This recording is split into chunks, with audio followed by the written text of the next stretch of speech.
Hi, welcome to Angels, Fairies, and Witches. I'm Michelle. And I'm Laura. And today is the spring equinox, also known as the witches' holiday of Ostara. And what does Ostara, how does that correspond with other holidays, Christian holidays? Nope, this is not rehearsed, I swear. Well, let me ask you, okay, doesn't Ostara, which is sometimes spelled E-O-S-T-A-R-E.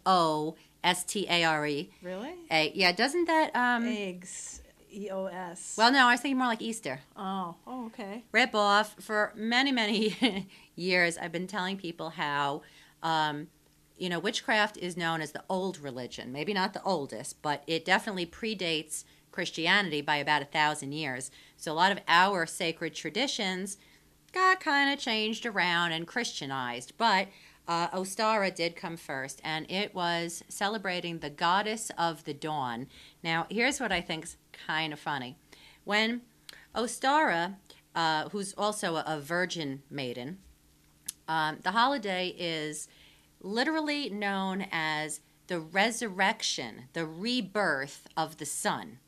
Okay, now what we witches would take it to mean is that we just went through a long dark period, the wintertime, and now it's the rebirth and the resurrection of the sun. You get what I'm doing here? Sure, you Easter. Get what I'm doing here? Easter is when Christians celebrate the resurrection of the sun, like Jesus, After the Son he of was God. hung and killed. Just right. remember which came first. My holiday.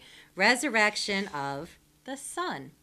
And what it is, it's the first of many fertility festivals. After Ostara comes Beltane, then Lammas, and witchcraft is, if you're looking for like a fun faith, check out witchcraft, okay? Because there's nothing dark there. There's no fasting. It's enjoying every day, every aspect of every day. So right now, the cycle of the earth, the wheel of the year, as I explained around Yule time, that's how you all got the wreath, the wheel of the year. Right now we're entering into the first phase, which is the maiden phase. This is young and lusty and fertility and fresh and the resurrection of the sun.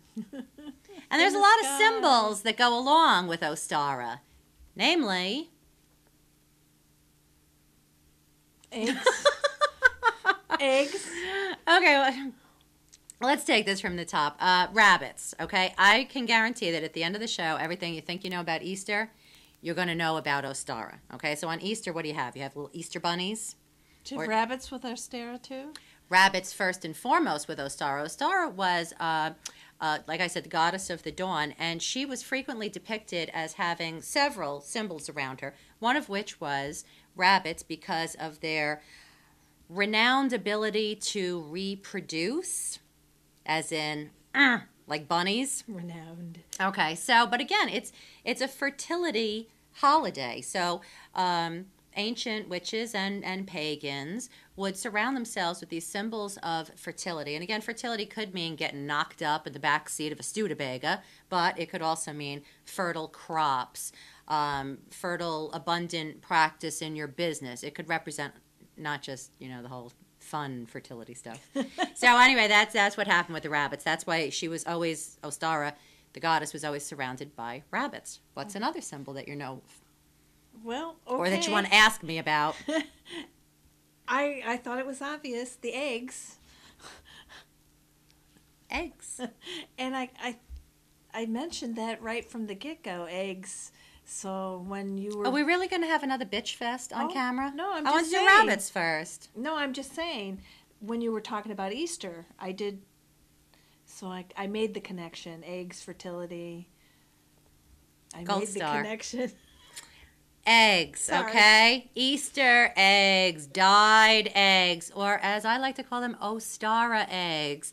Okay, eggs. Why are we dyeing the eggs? Well, first I'm going to explain about the egg. Then we're going to dye the Easter eggs, Ostara eggs. Ostara egg. Okay, or so first Easter of all, egg? an egg represents infinity because if you look at it, there's no beginning, no ending. It's like when people. Oh, I hate myself for this. When people get married and they wear the plain gold band, which is nowadays not so much plain as showy because there's no beginning, no ending. Except in my case, every marriage I ever had, there was an ending. Usually a very bad, tumultuous one. Anyway, eggs represents infinity, okay? So also, you have the shell, which could be seen as the universe. Inside, you have the white of the egg, which could represent goddess energy. And in the middle is the sun, which also has more of a masculine, godlike property to it. The egg. Now, why do you dye the Easter eggs? Well, this practice actually goes back to ancient Egypt. And they would dye the eggs, which we're going to show you. You know what? Let's do this right now. So those of you at home that want to dye Easter eggs, I suggest you do it 2 weeks before and dye Ostara eggs. You take a mug or two of boiling hot water, and to that you add just a pinch of vinegar. Now, I could be wrong, but I think it's the vinegar that makes the color adhere to the eggs. So now I have already hard-boiled these eggs. So what you want to do is take your pen. I was going to ask you that if they were hard-boiled. They are. Because if they were raw, I'd be... Now, you want to decorate your eggs, okay? In ancient cultures, the egg would then be, I'm getting a little ahead of myself, but they would either be buried in graves or they would be rolled around for prosperity. More on that in a minute. So think of different symbols. You can use a pen, you can use a crayon. I don't think you can use a marker. So I am going to do, surprise, surprise, this is going to be, whoops, a little hard to be seen on camera, but I'm going to do a bunch of witches' pentacles. As you know, that's the 5-pointed star, so that represents air, fire, water, earth, and spirit. And then a circle around it. Okay, this is really crappy, but can you see that? What are you putting on yours? I made a sun. And she made a sun. You know, whatever it is you want to bring into your life, because at some point, whether you do it immediately or this probably has a shelf life in the refrigerator of maybe 2 or 3 days. So what is it you want to bring into your life? Maybe you want to do a rainbow, you know, good luck and fortune. Maybe if it's money, you want do a couple of those dollar signs, you know, the S with the 2 lines. What else? Sun, moon, stars. I think pretty much anything you want. So you could write your name on it. Ooh, that's a good idea. Michelle, the good witch. Okay, now what you're going to do is you're going to pick out your, Look, it's a seagull. I kind of goofed on the food coloring. Sometimes when I dye my hair purple, which I don't know how it looks on camera, but right now it's very, very purple, I'll use food coloring. I'll use the neon shades. So I accidentally picked up the neon shade. So we don't have the traditional colors here. We have hot blue, hot pink, neon green, and purple. Ooh. But then there's a color-coded chart that you can make a whole bunch of different colors. I'm going to go with purple. When you're dyeing your eggs, red has always been the most popular color. That actually got popularized by the Christians. Look, I'm giving them a shout out because that's supposed to represent the blood of Jesus. Much like on the candy cane, which I explained back in December, it was actually an upside down J, the white for the virgin birth and the red for the blood on the cross. So I guess depending how deep you want the color, you're going to, ooh, all I can smell is vinegar. You're going to add just 7, 8 drops. Feel free to catch up. And then you want to lower your egg. Don't plunk it in because your egg will break and then you'll be covered in food coloring. Okay? So into the water that goes. Since I've been talking, the water's cooled off a little, so it really needs to be hot like you see steam coming out. But I think this is fine. By the end of the show, it should be okay. So while you finish that, and what color are you selecting? Neon green. Neon green. Okay, so the eggs, when they were dyed, they would be used twofold primarily. This is, again, going back to Egypt. They would be placed in the grave with the loved one. Sometimes it would be placed actually in the grave, sometimes on top of the grave, sometimes in the grave and on top of the grave, to represent the continuing cycle of life, that death is just a part of life, and because they also believed in reincarnation, so it represented infinity. Also, the practice we have now, oh, and by the way, as far as burying the eggs in the grave, that's kind of how it became with the egg hunts, where nowadays, with little kids, you're not really burying them in the ground, but you're hiding them by the ground. Same deal. Same ripoff. Also, the practice of rolling eggs, like with your nose. Did you ever do that? Nope. Really? Nope. Oh, it's fun. You put your hands behind your back and you roll the egg on the ground. And it was cheap childhood entertainment. Whoever gets it to the finish line first wins? Is that what you're rolling the egg for? Or? Well, it's very freaking hard, so I don't know if anybody ever made it to the finish line, but I guess that was probably the point. Really hard. You're on all fours and not in the good way, with your hands tied behind your back. Anyway, rolling eggs in ancient practice was you'd hand roll the eggs, and you would sometimes have to do it along your entire property, which could span acres, because, again, you were putting fertility into the soil. This was an ancient practice of ensuring that you would have very fertile crops. Give me another one. So, what's the traditional meal for Ostara? Okay, this is where me and some of my witch brethren disagree. The traditional meal is lamb. It was supposed to be symbolic of the virgin goddesses, the innocence. As you know, people will always eat lamb for Easter. Jewish friends out there will always have lamb for Passover. Again, which came first, the chicken or the Ostara egg? But you can change up the menu. Laura and I, for the most part, are vegetarian.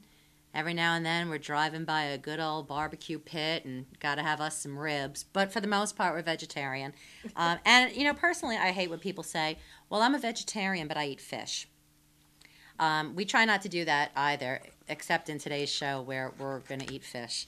So with a lot of these holidays, like I always say, the witchcraft, not just the holidays, pretty much every day, is about feasting and decadence. And you got to watch that doesn't get a little out of control.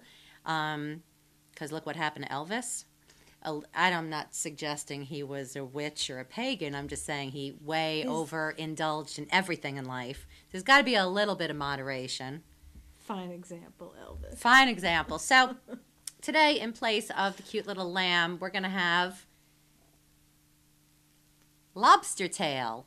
Oh, it doesn't get better than this. These are those little tiny lobsters, the lagostino. Okay, and a lot of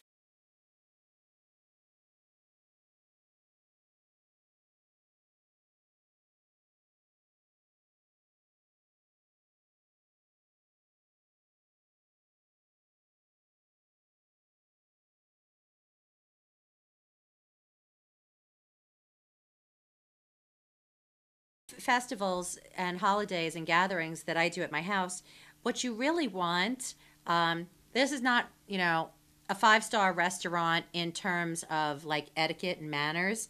What you really want is something that you can eat with your fingers, that you can really enjoy. So we do that quite frequently at your house. We do. So have at it. Happy Ostara. Happy Ostara. Actually, it's bountiful Ostara. I'll tell you a quick little story. I work in a nursing home, and one of my patients there is deaf. And he actually had hearing until he was about 5 years old, and then he stood too close to a firecracker, like an M80, and it blew out his ear. So he's able to speak a little, but mostly he does sign language and he reads lips. And he was teaching me sign language, which is so fascinating. And one day I'm talking to him, and I guess I don't have the best etiquette sometimes. I'm like always eating off of other people's plates or talking with my mouth full. And I was talking to him, and he basically stopped me and he said, for anybody out there who's deaf and has to read lips, reading the lips of a person talking with their mouth full is disgusting. So I've tried to do better about that, and I really want to eat this lobster. Why don't you talk for a minute? I got a mouthful of lobster, and now she wants me to talk. Hey, producer, you want to do some shadow puppets in front of the camera? No? All right. So, and we're going to stop this for now. I feel like too often people rush through their meals. So when you should be doing this kind of thing every day, but if you only do it on a holiday, just enjoy every flavor, every sensation, everything. And I was. So you were talking about, and I was, the lamb. Now, what does mint have to do with the traditional? Well, as you know, a lot of times, even when I was a child growing up in a predominantly Catholic household, yes, it's true.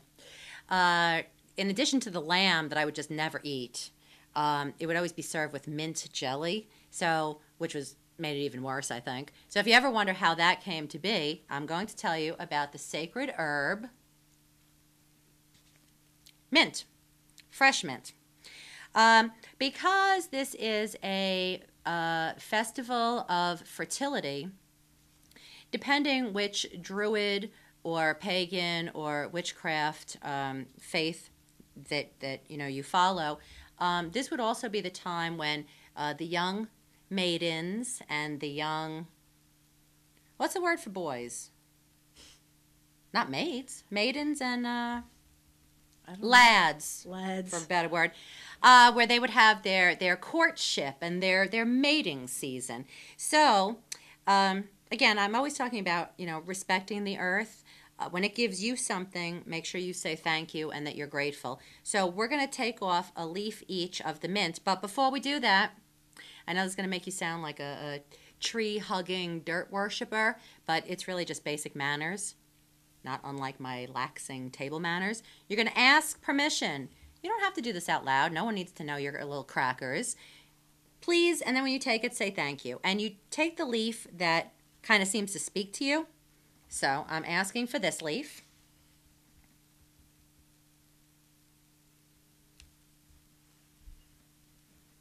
An unnecessary length of time. Okay, so the point of witchcraft is knowing how to harness universal energies, knowing about moon cycles, knowing about seasons, but also knowing the benefit of herbs, plants, flowers, calling upon different elements like angels and fairies and spirit guides and your departed loved ones, using divination tools like crystals, candles, incense, all of which can be found at the shop of our sponsor, A Time for Karma. And just giving them your basic respect that you would anybody else. Right. If somebody gives you something, you say thank you. So if this lovely mint plant is going to give us these leaves, of course we're going to say thank you. So there's different herbs for different things, like rosemary is for remembrance and sea salt is for protection. Mint was known to enchant members of the opposite sex. I suppose members of the same sex, too, if you're gay. So what you do is you chew the mint. Chew the mint. She's going to have green mint in her teeth. Are we going to tell her? No. Okay. All right. Chewing the mint. And then, and this is why we really need either our hot cameraman sitting here or anybody else who wants to join us, because we're definitely not practicing on each other. Once you chewed the mint, the person that you're attracted to that you kissed would become enchanted by you. Oh. Isn't that interesting? Yeah, don't kiss me. No chance. And, I was kind of wondering, since that was, chew the mint and then kiss and it's all enchanting, I wonder if that's why toothpaste and mouthwash taste like mint. Like, what if, what if garlic was an enchanted herb? Would all of our toothpaste be garlic flavored? That's interesting. That'd be gross, right? Well, some people find that a very attractive smell, I'm sure. Garlic, really? Yeah, if you're Italian, that might make somebody hot. Smelling in the the cooking or... Okay, anyway. Just the same. That's our friend, the mint. So, got any more questions for me? Ooh, look who's got the lobster on her side. Hey, want to hear a joke? This has nothing to do with anything, but it's the only joke that I know, and I've been dying to tell it, okay? I only know this one joke, okay? And yes, I'm mindful of the fact that it's a family show, so it's not really a dirty joke. Not really, anyway. Okay, so there's this white guy, right? Not really. And he's got a girlfriend named Wendy. So to show his devotion to Wendy, he has her name tattooed down there. So that when he is aroused, it says Wendy. And when he's not, it says W-Y. So one day, he is in a public restroom, and he's standing there next to a black guy, and he looks down, as maybe you guys do, I don't know. And the black guy has W-Y tattooed on his private areas. So the white guy says to the black guy, "Do you have a girlfriend named Wendy also?" Black guy says, "Nah. Mine says, 'Welcome to Jamaica and have a nice day.'" Thank you, thank you. Now there's myth to that, but It's the only joke you know. it is the. Do you know one? Nope. Okay, well, can't really get to the point where we have to tell jokes on air. Please don't. Okay, so again, let's see how our eggs are doing. Mine's quite neon. Wow, yours is quite neon, and mine is quite purple. Let's hold it up for the cameraman. You see that? So again, you decorate the egg all you want. Sometimes people will then add this to what they call Easter bread. In a couple of episodes back in February 2nd is known as Imbolc, and they celebrate the feast of the goddess Bridget. And so she's a triple aspect goddess herself, which is she is maiden, mother, and matriarch all at the same time. And so we made Bridget's braid bread. Bridget's braid bread. I know, that was which good. looks a lot like the Easter bread. And then you could put the eggs in it. Also, shameless self-promotion here. But all of our shows, I think, are on YouTube. If you go to YouTube and you type in Angels, Fairies, Witches, I think there's 34, 35 episodes. They're not all gems. This is true. But they're all gems. they're all gems, aren't they? But I did a Halloween one in the cemetery. We've been outdoors. Going forward, we hope to go on location and maybe shoot by the beach and stuff like that. So, check out some of the episodes. Anytime you see her and I sitting here at the dining room table, that's an episode that we're going to be doing spell work. Otherwise, if we're sitting on my couch, we're just shooting the breeze, but talking about important stuff. So what would you like to talk about? Well, you were talking about fairies and nature and asking for permission. I think it often I don't think of it enough that when I walk out into a park or I walk out into the yard that I let them know ahead of time I'm coming. So they can get out of the way? Right. I think that's important. If you're going to mow your lawn, give them a little heads up that's what you're going to do, so that they can get out of the way. Keep talking. I'm chewing. I see that. It's a particularly chewy piece. Okay. Keep talking. I have a dessert that goes quite handy with this. Oh, nice. So we had spoke about them as being miniature angels, and so you just have to remember that they're going to be around you, and they're going to show themselves to you if they find that you're a kind and loving and compassionate person and good to the environment. But you still have to ask them for help. They're not going to just come and do something wonderful for you. They're going to help you if you ask. We're talking about asking for angelic help. What do you have there? Okay, what do I have here? Well, tying in with the mint, a great dessert that would go well with this would either be for cocktails, maybe a mint julep. Also, if you like, mint chocolate chip ice cream, which normally, I must say, I make homemade ice cream. It's very simple. Everybody listen up, okay? She makes really good ice cream. I do, don't I? Yes, you do. You want to get 8 ounces of condensed milk, not evaporated milk, condensed milk. Then you want to get 2 cups, probably I should write this down, of heavy whipping cream and a little bit of vanilla. Okay, condensed milk, heavy whipping cream, vanilla, and then you beat it with a hand mixer for a couple minutes. There's your ice cream. To that you can add anything. So I've made mint chocolate chip, Rocky Road, strawberries and cream, peanut butter. Today I didn't have time to do it, so eek, I went and bought it. These are little mint chocolate chip ice cream sandwiches with Oreo cookies. So It's like something that's going to make your teeth nice and dark. why do you think I'm offering it to you? And Plus, I'm bound to make an insane mess with this. it is a big fat mess here. I'm going to have to take the plate. Okay, I'll eat the lobster.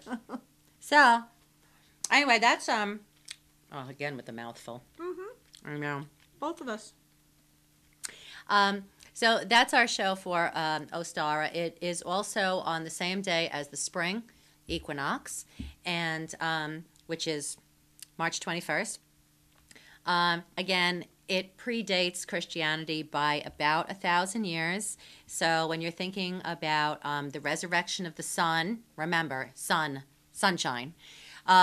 When you're eating Easter eggs, remember they are Ostara's eggs. Remember that she's the goddess of the dawn. So tempted to pick this up and drink it earlier. God, I would have paid money to see that. I really would have. Remember, when you're eating your little Easter bunnies, that rabbits are also known as their, reproductive. That's why it's a fertility festival. Eggs represent infinity and good luck. Mint. Remember, grab some fresh mint, chew it up, and kiss the one you want to enchant. Thank you. Have a wonderful evening. And don't forget to email us at angelsfairieswitches@gmail.com and give us a call at the numbers listed below. Be well. Mouthful of food.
Hi, we're Michele and Laura from Angels, Fairies, and Witches, and we'd like to take this opportunity to thank one of our sponsors.